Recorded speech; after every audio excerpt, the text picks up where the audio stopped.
একটা ক্যাফে, একটা চেয়ার, এক কাপ কফি আর একটা নিয়ম। অতীতে যেতে পারো কিন্তু কোনো কিছুই বদলাতে পারো না। এই রহস্যময় জগতে আমরা আবার ফিরে এসেছি before the coffee gets cold সিরিজের দ্বিতীয় বই, টেলস ফ্রম দ্য ক্যাফে। আজ শুনবো আরো 4টি হৃদয়ে ছোঁয়া গল্প যেখানে সময়টা বদলায় না কিন্তু মানুষটা বদলে যায়। আমরা আবার ফিরে এসেছি সেই ছোট্ট ক্যাফে ফুনিকুলাতে। আগের বইয়ের মতো এখানেও রয়েছে সেই জাদুকরি চেয়ার। আমি আবারও বলে নিচ্ছি, যারা আমার আগের ভিডিওটা দেখেন নাই তারা অবশ্যই আগের ভিডিওটা দেখে আসবেন, তা না হলে আপনারা এই ভিডিওটার কিছুই বুঝবেন না। যেখানে বসলে তুমি অতীতে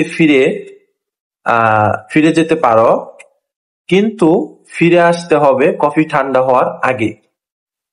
এই বইয়ের 4টি নতুন চরিত্র যেখানে অতীতে গিয়ে তারা খুঁজে ফিরে উত্তর, শান্তি আর ক্ষমা। সো এই বইয়ের যে 4টি ক্যারেক্টার্স বা যে 4টি গল্প রয়েছে সেই গল্পগুলো হচ্ছে the best friend, mother and Son, the lovers and last one হচ্ছে দ্য ম্যারিড কাপল।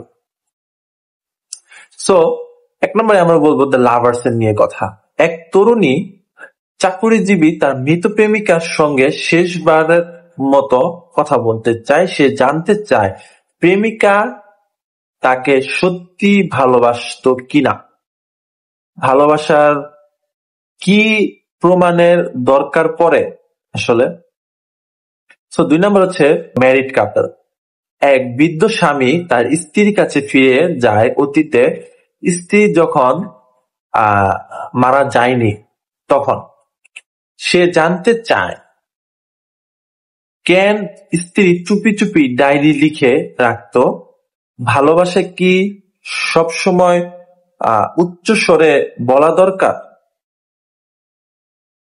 মানে ব্যাপারগুলো হচ্ছে, যারা অতীতে ফিরে যান তাদের অনেক অজানা কথা আছে, তো এর মধ্যে তারা কিছু কিছু কথা জিজ্ঞেস করতে তারা অতীতে ফিরত যেত।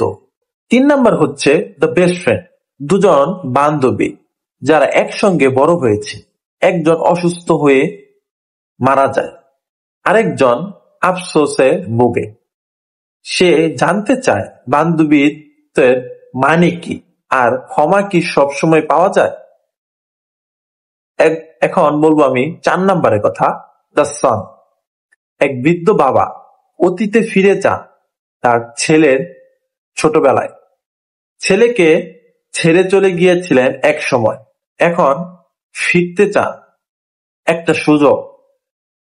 এই গল্পটি সবচেয়ে আবেগপ্রবণ, যেখানে একজন পিতা কফির শেষ চুমুকে খুঁজে তার পিতৃত্বের মর্যাদা। এই বইয়ের যদি আমি মূল বার্তাটা বলতে চাই, এই বই এক ধরনের ইমোশনাল থেরাপি। অতীতে আমরা যেভাবে ছিলাম এখানকার আমরা তার চেয়ে অনেক পরিপক্ক। টেলস ফ্রম দ্য ক্যাফে দেখায় তুমি কিছুই বদলাতে পারবে না, তবুও অতীতে ফিরে যাওয়ার মধ্যেও একটা আরাম আছে, শান্তি আছে। কখনো শুধু শুনে নেওয়াটাই দরকার, আমি ভালোবাসতাম, আমি দুঃখিত, তুমি আমার গর্ব। এই বই আমাদের শেখায় ক্ষমা, উপলব্ধি আর ভালোবাসা কখনোই দেরিতে আসে না। সো আজকের ভিডিওটা এই পর্যন্তই ছিল। যদি ভালো লেগে থাকে তাহলে একটা লাইক, কমেন্ট, শেয়ার করবেন এবং কমেন্টে জানাবেন যদি আপনারা পার্ট 3 দেখতে চান। So part 3 coming so. সবার সাথে আবার দেখা হবে। আল্লাহ হাফেজ।